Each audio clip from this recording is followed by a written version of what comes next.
আপনি বললেন যে আপনি জানেন যে হাদিস ছাড়া পবিত্র কোরআন অসম্পূর্ণ।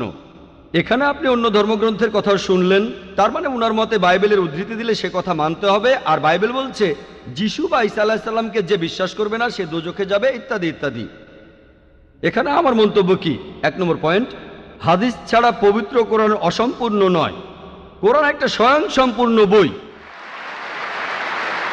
তবে কোরআনের কথাগুলো বুঝতে গেলে আপনাকে এগুলোর ব্যাখ্যা পড়ে দেখতে হবে।